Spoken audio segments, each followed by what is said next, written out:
तिमिरान्धस्य ज्ञानाञ्जनशलाकया चक्षुरुन्मीलितं येन तस्मै श्रीगुरुवे नमः। श्रीचैतन्यमनोभीष्टं स्थापितं येन भूतले स्वयं रूप कदा मह्यं ददाति स्वपदान्तिकं। वन्देऽहं श्रीगुरो श्रीयुतपदकमलं श्रीगुरून् वैष्णवांश श्रीरूपं साग्रजातं सहगण रघुनाथान्वितं तं सजीवं साद्वैतं सावधूतं परिजनसहितं श्रीकृष्णचैतन्यदेवं श्रीराधाकृष्णपादान् सहगण ललिता श्रीविशाखान्वितांश्च। नमो विष्णुपादाय कृष्णपृष्ठाय भूतले श्रीमते भक्तिवेदान्त स्वामिन्निति नामिने। नमस्ते सरस्वती देवे गौरवाणी प्रचारिणे निर्विशेष शून्यवादी पाश्चात्यदेशतारिणे। नमो महावदान्याय कृष्णप्रेमप्रदायते कृष्णाय कृष्णचैतन्य नाम्ने गौरत्विषे नमः। पञ्चतत्त्वात्मकं कृष्ण भक्तरूपस्वरूपकं भक्तावतार भक्ताख्यं नमामि भक्तशक्तिकम्।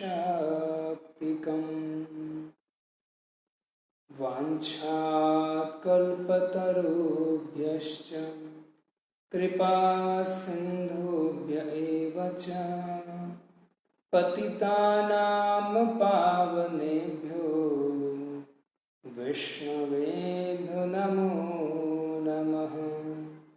जय श्री कृष्ण चैतन्य प्रभु नित्यानंद श्री अद्वैत गदाधर शिवासादि गौर भक्तवृंद। हरे कृष्णा कृष्णा कृष्णा हरे हरे, हरे राम राम राम हरे हरे। हरे कृष्णा।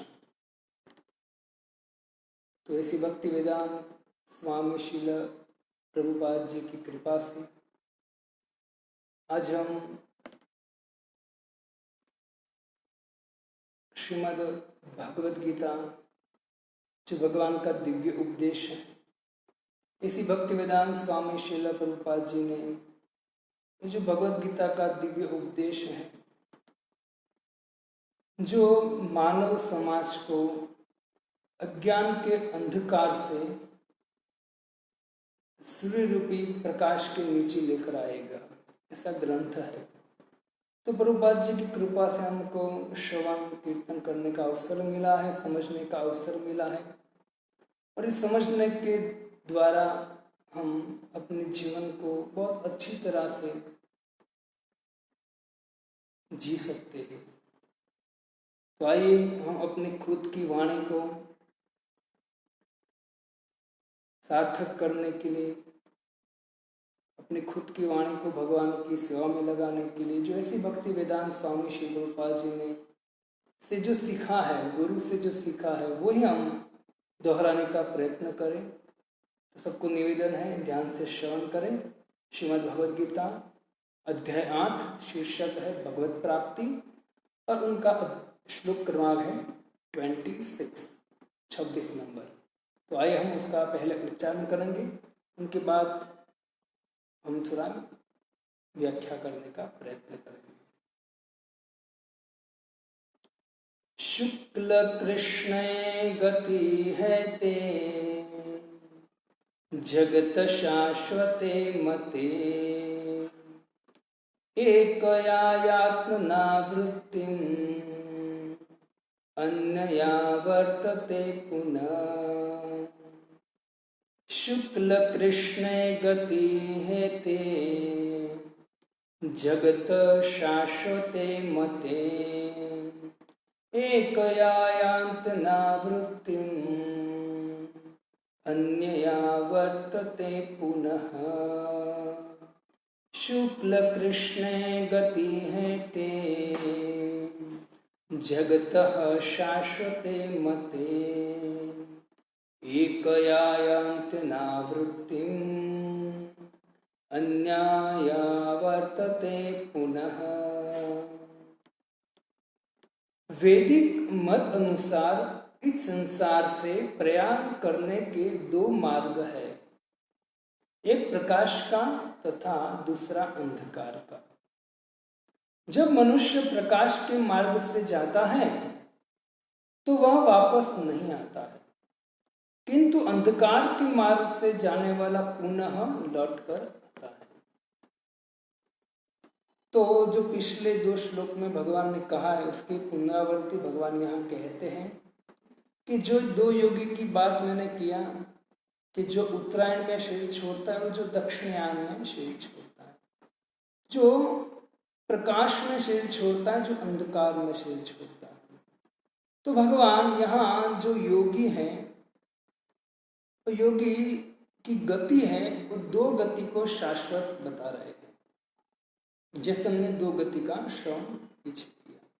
शुक्ल कृष्ण गति है ते जगत शाश्वते मते। तो शुक्ल मतलब शुक्ल पक्ष मतलब प्रकाश का समय, और कृष्ण पक्ष मतलब रात्रि का समय।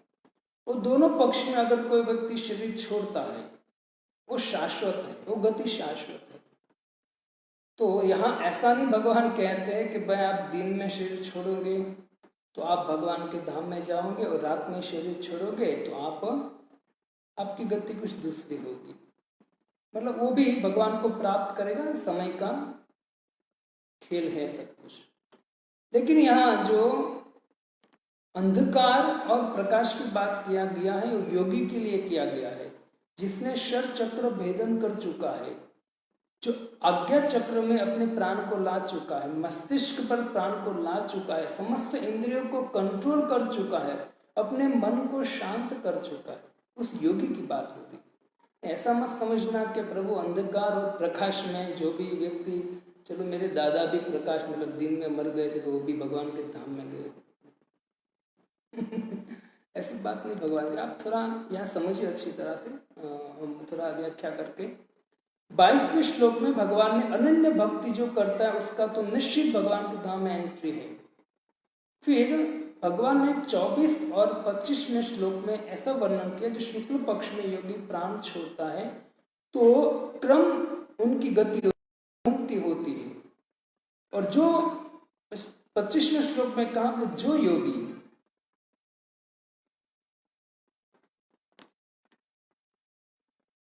योगी कृष्ण पक्ष में शरीर छोड़ता है,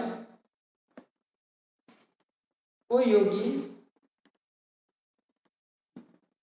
योगी चंद्रलोक तक जाता है। देखो भक्तों, ये दोनों गति को भगवान शाश्वत बोलते हैं, और ये दोनों गति को भगवान अच्छी मानते हैं। आप कहोगे प्रभु एक गति तो ठीक है, जो 24 नंबर श्लोक में कहा कि भाई वो शरीर जब छोड़ता है, प्राण को छोड़ता है, तो ज्योति अग्नि देवता के पास जाता है, फिर शुक्ल पक्ष के पास जाता है, फिर दिन के देवता के पास जाता है, फिर वो उत्तरायण के पास जाता है, वहां से सूर्य के पास जाता है, वहां से ब्रह्मलोक जाता है, ब्रह्मलोक से भगवान के धाम जाता है। चलो वो गति तो ठीक है, लेकिन एक जो दूसरी गति है, जो योगी चंद्रलोक तक जाता है, वहां से भगवान खुद कहे हैं कि उसका उस श्लोक में भगवान ने खुद कहा कि निवर्तते, मतलब वो वापस यहाँ आता। तो फिर यहाँ भगवान शुक्ल पक्षे कृष्ण पक्षे गति है ते जगते, ये जो जगत में दो गति शाश्वत मते, इसको शाश्वत क्यों कहा गया है, तो उसकी हम चर्चा करेंगे। अब एक प्रश्न करना चाहिए कि प्रश्न वही है कि भगवान कहते दोनों गति लाभदायक है और नरक से तो अच्छी है गति, भगवान ये कहना चाहते हैं नरक से और नीचे लोक में और पृथ्वी लोक में वापस आने से ये जो गति है दूसरी भी वो भी श्रेष्ठ है। तो कैसे हम वो समझने का प्रयत्न करते हैं।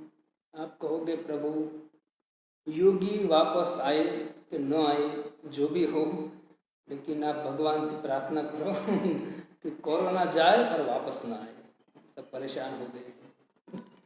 तो भगवान यहाँ दो गति की बात कर रहा है, तो हम प्रश्न करेंगे कि भाई क्यों ये दोनों गति, और मान ली अर्जुन प्रश्न करे कि प्रभु ये दो गति आपने श्रेष्ठ बता रहे हो, कोई तीसरी गति है श्रेष्ठ, इससे कोई तीसरी गति है? ये दो गति आपने बताई, इससे तीसरी गति है? तो तीसरी गति का भगवान वर्णन नहीं करेंगे, लेकिन हमारे आचार्य तीसरी चौथी पांचवी गति की भी वर्णन करेंगे, वो हम समझेंगे। तो अनन्य भक्त को जो लाभ होता है वैसा लाभ इन दोनों को मिलता है, लेकिन समय की बात है, समय बहुत लेते हैं। जैसे अनन्य भक्त सीधा भगवान के धाम में जाता है, लेकिन जो योगी ब्रह्मलोक में पहुंचता है, ब्रह्मलोक से भगवान के धाम में जाता है, उसको बहुत टाइम लगता है।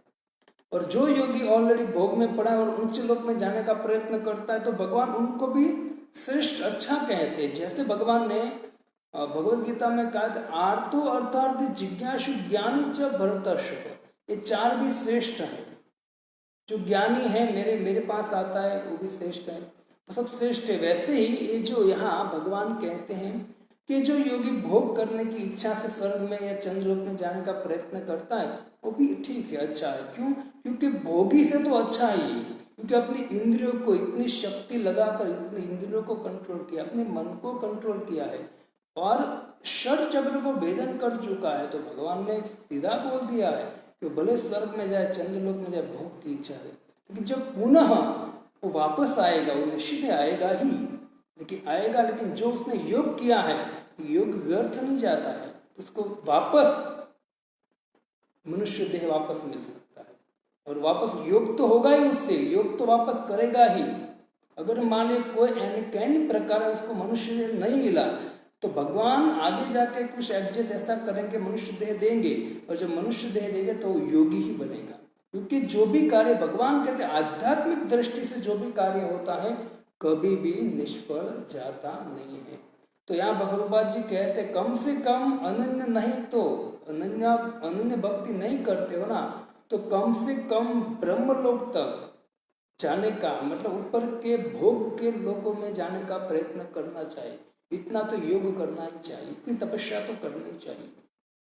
नरक लोक में जाने से और यही रहने से बेटर है कि हम इतना तपस्या अनन्य भक्ति न कर सके तो ऊपर जाने का तो प्रयत्न निश्चित करना चाहिए। फिर यहाँ तो क्योंकि समय की बात है, तो जो व्यक्ति भोग करता योगी वो भी जैसे वापस आएगा तो वापस योग करेगा, तो एक दिन तो ऐसा होगा ही। इतना प्रयत्न करने के बाद भगवान उनको कुछ ना कुछ साधु से संग करा देगा, भगवान उस पर कृपा करेगा, तो वो भी भक्ति करना चालू करेगा तो भगवान के धाम में जाए। समय की बात प्रभुपाद जी कहते हैं, पहली विधि अनन्य भक्त है, दूसरी विधि है क्रम मुक्ति है, और तीसरी जो विधि है श्रेणी है वो है पुनरावृत्ति। तो तीनों श्रेणी को भगवान ने श्रेष्ठ किया है। सबसे ज्यादा श्रेष्ठ जो श्रेणी है वो है अनन्य भक्ति। तो फिर यहाँ हमारे आचार्य एक सुंदर बात कहते हैं कि अर्जुन ने प्रश्न किया इस श्लोक में कि प्रभु आप मुझे बताइए कि ये दो गति आपने बताए उन दोनों को आप शाश्वत बताते हो, वो गति से भले समय की बात है निश्चित वो मेरे धाम में आएंगे, लेकिन प्रभु आप मुझे बताइए कि ये जो ये दो गति से भी कोई और गति है? तो भगवान तो कुछ नहीं कह रहे, हमारे आचार्य कहते कहा उसके ऊपर दूसरी इसके नीचे की गति क्या है?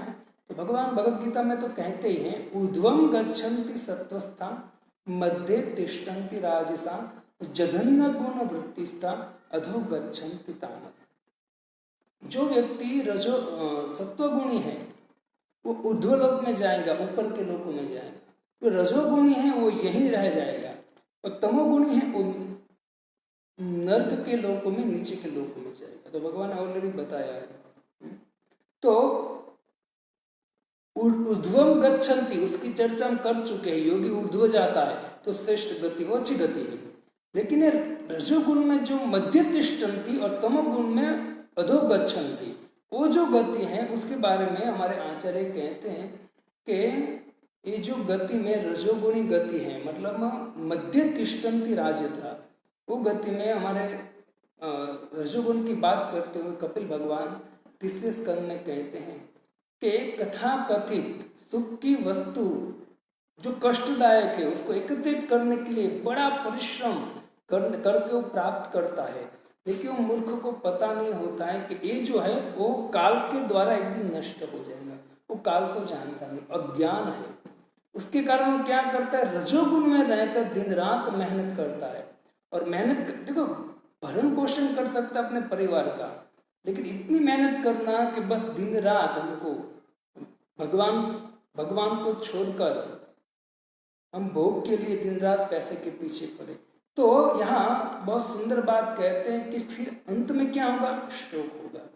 कि जो भी एकत्र किया है रजोगुण के द्वारा, जो भी एकत्र किया है, वो जब अंत में शरीर छोड़ने का समय आएगा तो उसने इतना पैसा कमाया, सब कुछ कमाया है, तो उनको तुरंत डर रहेगा और दूसरा कि शोक होगा कि अरे इतना सारा मैंने कमाया है, सब कुछ छोड़ के जाना पड़ेगा। क्योंकि काल जो है वो काल, भगवान सीधे भगवद गीता में कहते हैं कि हरिष्ये सर्वस्व कालम, जो आपका जो भी कर लेगा कौन, काल। तो यहाँ कपिल भगवान वही कहते हैं कि बढ़ती हुई आवश्यकता की पूर्ति लाभ देगी। हमारी जो भी आवश्यकता बढ़ते, कभी गाड़ी चाहिए, कभी ये चाहिए वो चाहिए, तो उसकी पूर्ति करने में ही जो भौतिक संसारी लोग हैं, जो रजोगुणी लोग हैं, उनको क्या मानते हैं, तो कपिल भगवान कहते हैं कि वही मुझे सुख देगी। इसलिए क्या करता है, तो दिन रात मेहनत करता रहा है रजोगुण में, ये चाहिए वो चाहिए, ये सब इच्छा के द्वारा मेहनत करता रहता है। लेकिन कपिल भगवान कहते हैं भूल जाता है ना, ये भूल जाता है कि जो भी मैं कमा रहा हूँ, है ना, पहले तो जिस माध्यम से, मतलब जिस शरीर के माध्यम से मैं कुछ कर रहा हूँ, दिन रात मेहनत कर रहा हूँ इस भौतिक नश्वर संसार का कुछ चीज प्राप्त करने के लिए, पहले शरीर ही नश्वर है। वो भूल जाता है कि एक दिन शरीर नष्ट हो जाएगा, तो जो बाकी जो मैंने भोग कमाया है उसकी तो क्या बात करें। तो प्रभुपाद जी यहाँ कपिल भगवान कहते हैं कि ये जो अज्ञानी व्यक्ति है वो भूल जाता है कि सब कुछ नश्वर है। वो अज्ञान के कारण वो इतना अपनी शक्ति जो है वो दूसरी जगह पर, गलत जगह पर व्याप्त करता है, गलत जगह पर लगाता है अपनी शक्ति को, और अंत में उसको एक ही चीज मिलती है, क्या, तो बोलते हैं मायूसी। मायूसी के अलावा कुछ नहीं मिलता, दुख चिंता के अलावा कुछ नहीं मिलता है। और जो ऐसे रजोगुणी व्यक्ति हैं वो शरीर अनित्य है, शरीर के संबंधी अनित्य है, और जो भी चीज में प्राप्त करना चाहते वो भी अनित्य है, वो सब कुछ भूल जाता है। क्यों? क्योंकि कहते हैं कि उनको इस समाज में, इस संसार में आसक्ति हो गई कि जो ये मेरी पत्नी, मेरे बच्चे हैं। तो रजोगुणी का काम यही है। और जब रजोगुणी शरीर छोड़ता है तो रजोगुणी क्या करता है, अपने भोग के लिए ऊंचे देवताओं का भी पूजा करता है, तो देवता की पूजा करता है, वो भी अनन्य भाव से नहीं करता है, कुछ प्राप्त करने के लिए। तो कहते हैं कि जो ऐसे व्यक्ति होता है तो रजोगुण में अपनी आशा को पूरी करने के लिए, भगवान भगवद गीता में कहते हैं कि जैसे दत्तात्रेय भगवान भी कहते हैं, आशा ही परमम दुखम। जो व्यक्ति आशा रखता है वो निश्चित दुखी होता है। आशा परमम दुखम, आशा नहीं होनी चाहिए, किसी व्यक्ति की आशा नहीं रखनी चाहिए। ये व्यक्ति मुझे सुख देगा, ये व्यक्ति मुझे इतना पैसा देने का वादा कर चुका है, मुझे 15 दिन के बाद देगा मुझे।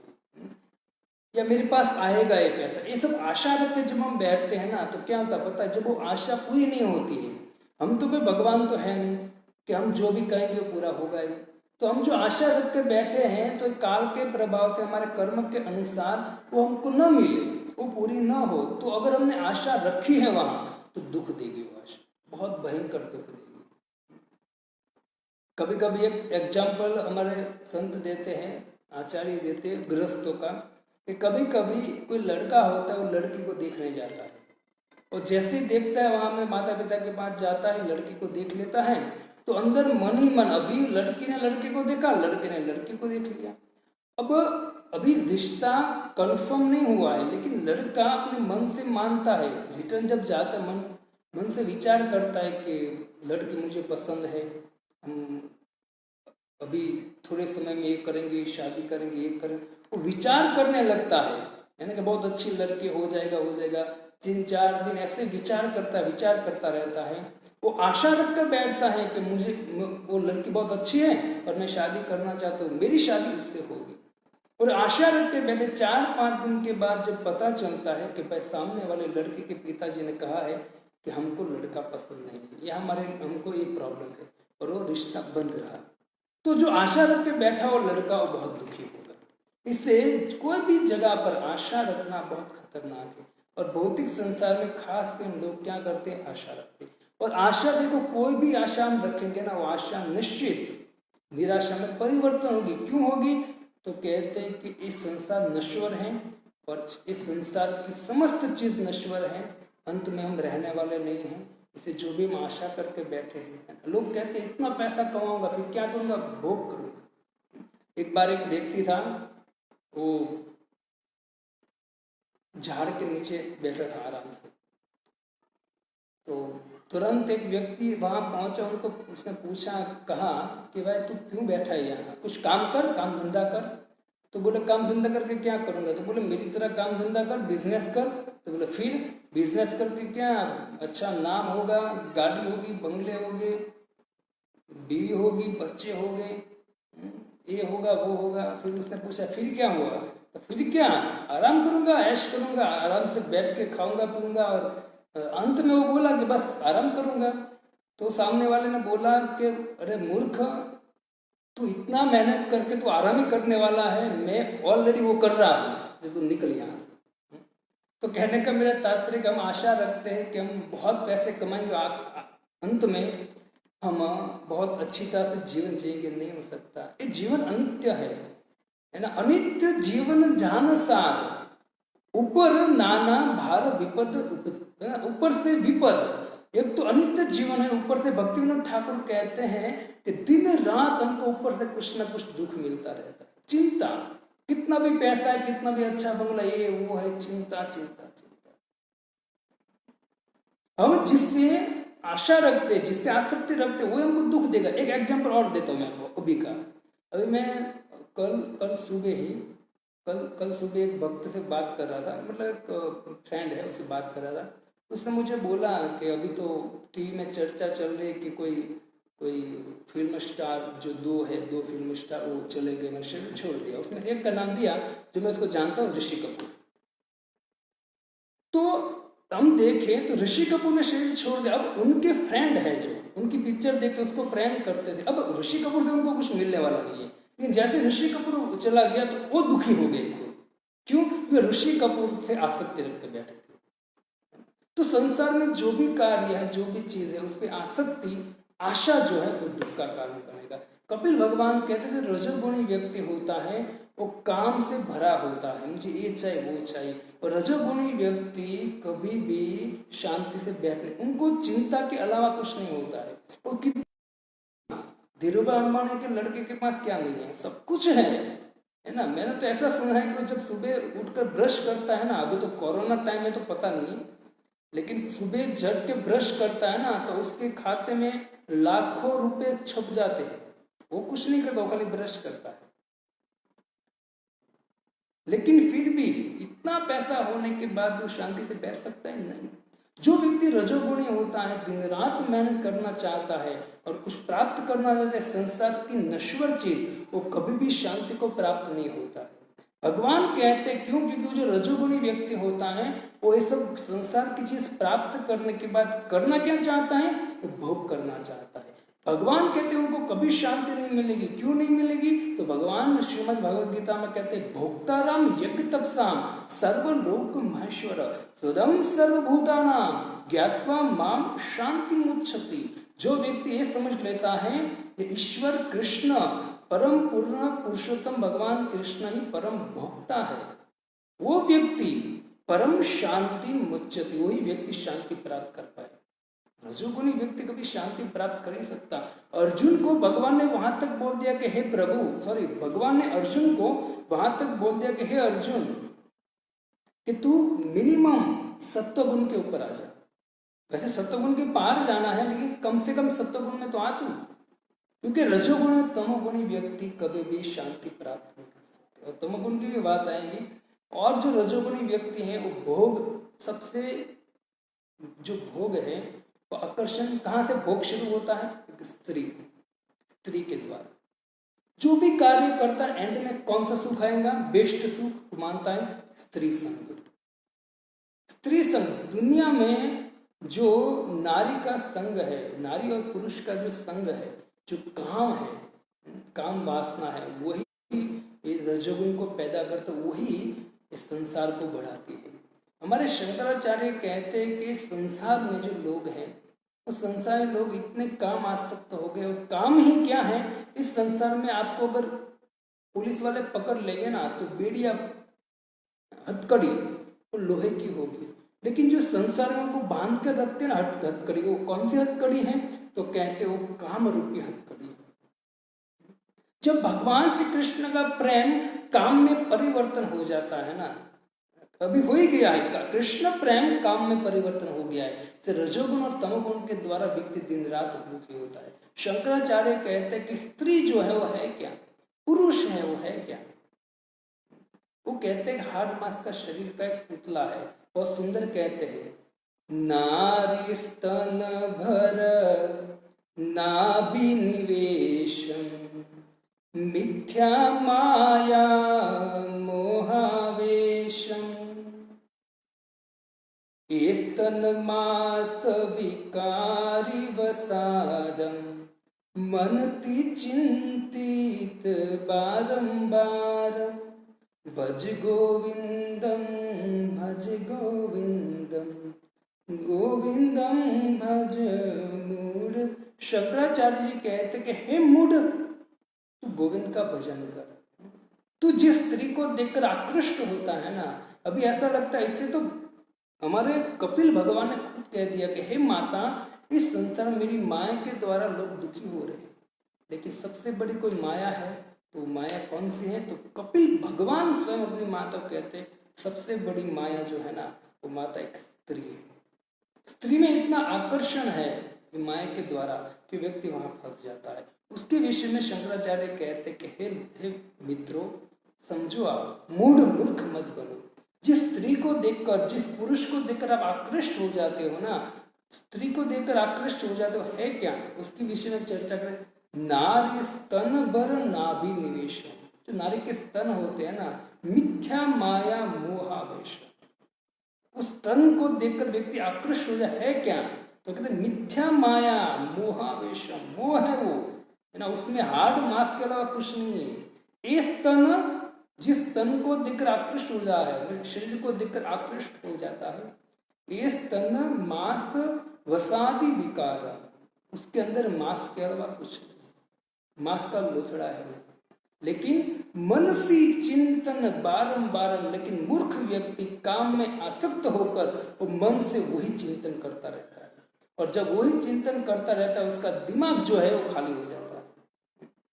इससे अपने बुद्धि को स्ट्रॉन्ग करना चाहिए, अपने मन को स्ट्रॉन्ग करना चाहिए। और स्ट्रॉन्ग कब होगा, जब आप भगवान का नाम लोगे, आध्यात्मिक जीवन जियोगे, तब धीरे धीरे आपका जो मन है, आपकी बुद्धि स्ट्रॉन्ग होगा। ये सत्य बात है, शंकराचार्य डांट कर बोलते हैं। वरना क्या होगा, अगर आप इस काम वासना में रहोगे, पुनरपि जननम पुनरपि मरणम पुनरपि जननी जठरे शयनम। शंकराचार्य कहते हैं रजोगुण से बाहर नहीं, तो रजोगुणी व्यक्ति जो है ऊर्ध्वम गच्छन्ति सत्वस्था मध्य तिष्ठन्ति राजसा, जो व्यक्ति रजोगुण में होता हो इस लोक में रहते हैं। और फिर कहते हैं अधो गच्छन्ति तामसा, तीसरी गति कहते हैं कि जो व्यक्ति तमोगुण में रहते हो नरक में जाता है, नीचे के लोक में जाता है जहां पूर्ण अंधकार होता है। वो जो तमोगुणी व्यक्ति होता है, क्या करना है क्या नहीं करना है, क्या सत्य है क्या असत्य है, क्या धर्म है क्या अधर्म है ना, वो कुछ पता नहीं होता हमको, पूर्ण अंधकार में रहता है, इसको तमोगुणी बोलते हैं। जो अधर्म है उसको अधर्म में उसको धर्म दिखता है, उस व्यक्ति को तमोगुणी व्यक्ति। तो तमोगुणी व्यक्ति कहाँ जाता है तो कहते हो नरक में जाता है। और चार पाप तो है ही, नशा करना, मांसाहार करना, जुआ खेलना, व्यभिचार करना, वो तो वो करता ही है क्योंकि तमोगुण में है। इससे तो भगवान भगवद गीता में कहते हैं कि वो व्यक्ति मुझसे भी द्वेष करेगा, भगवान से भी वो व्यक्ति द्वेष करेगा। इसे भगवद गीता में भगवान कहते हैं ऐसे व्यक्ति कभी भी मेरे धाम में आ नहीं सकता है। जब तक उसको भक्तों का मतलब साधु का संग नहीं होगा तब तक वो कभी मेरे धाम के विचार भी नहीं कर सकता है। 16:20 में भगवान कहते हैं आसुरीम योनि मापन्ना मूढ़ा जन्मनि जन्मनि मामे पाप्यैव कौन्तेय ततो यान्ति धमागति। वो जो गति है उसकी अधम ही गति होगी। आसुरीम योनि मापन्ना, वो व्यक्ति है कि आसुरी योनि में रहेगा। अभी तमोगुणी व्यक्ति एक प्रकार से आसुरी योनि में ही है। भगवान यहाँ कहते मूढ़ा जन्मनि जन्मनि, एक जन्म दो जन्म नहीं, जन्मों जन्म तक वो कहाँ रहेगा आसुरी योनि, आसुरी की योनि में। मतलब असुर मतलब जिसकी बुद्धि जिसका मन भोग के अलावा किसी में नहीं होता है उसको बोलते आसुरी। तो भगवान कहते मूढ़ा जन्म, जन्म जन्म, मूढ़ कहाँ है, मूढ़, मूढ़ मतलब 100 मूर्ख एकत्र होता है तो एक मूढ़ बनता है। ऐसे मूढ़ कहाँ है भगवान ने, कभी भी शांति नहीं हो सकता। ऐसे व्यक्ति आसुरी योनि में जन्म जन्म तक रहता है। भगवान अगले लाइन में कहते हैं कि एकिया आत्मना वृत्ति अन्यया वर्तते, और एक गति के द्वारा वापस नहीं आता है, अन्य गति के द्वारा पुनः वापस आता है।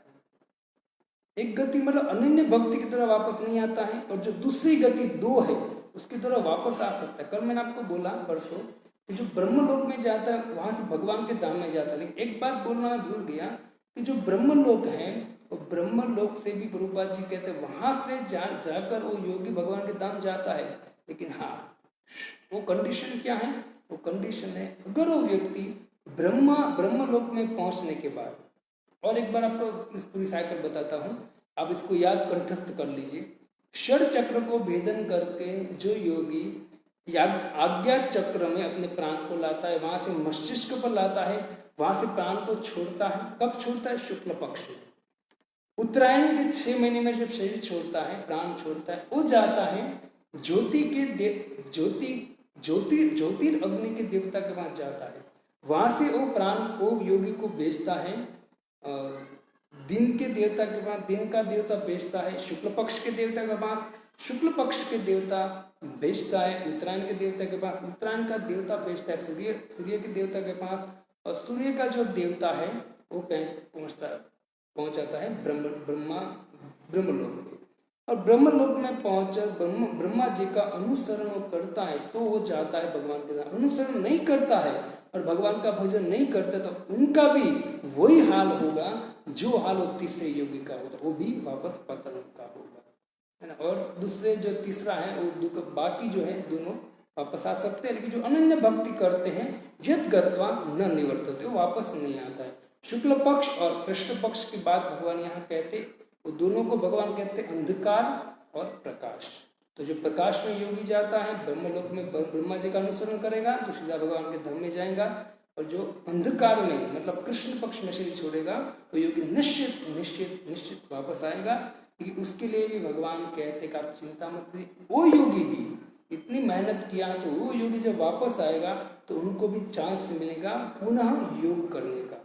इससे भगवान ये कहना चाहते कि पुनः पुनः बारंबार जब प्रयत्न करेगा तो मेरी कृपा से और साधु की कृपा से तो एक दिन उसको समझ में आ जाएगा कि वास्तव में मुझे किस तरह से इसको गति मुझे आगे करनी है। लेकिन भगवान अंत में कहते हैं कि अनन्य भक्ति ही श्रेष्ठ है। इतनी मेहनत, इतना कष्ट, इतना दुख प्राप्त करने से बेटर है कि आप मेरा अनन्य भक्ति करो। और अनन्य भक्ति की विधि ऐसी भक्ति वेदांत स्वामी शिव रूपा जी ने हमको इसको में दिया है, तो हमको इसको करना चाहिए। और भगवद गीता में भी भगवान कहते कि मन मना भव मद भक्तो मध्याजी माम नमस्कुरु माम वेश्यति सत्यम ते प्रति जानी प्रियोसी में। तेरा मन मुझे दे दे, तू मुझे प्रणाम कर, तू तेरे मुख से मेरा नाम ले, मेरे भक्तों का संग में कथा श्रवण। तो भगवान कहते सर्वधर्मान परित्यज, अनन्य भक्ति है। और अनन्य भक्ति करने के कलयुग में हमको बहुत सुंदर विधि दिया है। और एक सुंदर विधि क्या है, इजी एकदम, भगवान का नाम लेना। हरे कृष्ण कृष्ण कृष्ण हरे हरे, हरे राम राम राम हरे हरे। तो व्यक्ति ध्यान पूर्वक करता है, जप करता है, तो जो योगी है षट चक्र को हजारों वर्ष के बाद षट चक्र को भेदन करता है ना, उससे 1000 गुना बेटर वो व्यक्ति हैं जो अपने घर में मंदिर में बैठकर भगवान का महामंत्र का जप करे। हरे कृष्ण कृष्ण कृष्ण हरे हरे, हरे राम राम राम हरे हरे। इसे हमारे लिए बेटर हुई है कलयुग में कि हम भगवान का नाम का जप करें। वही अनन्य भक्ति है।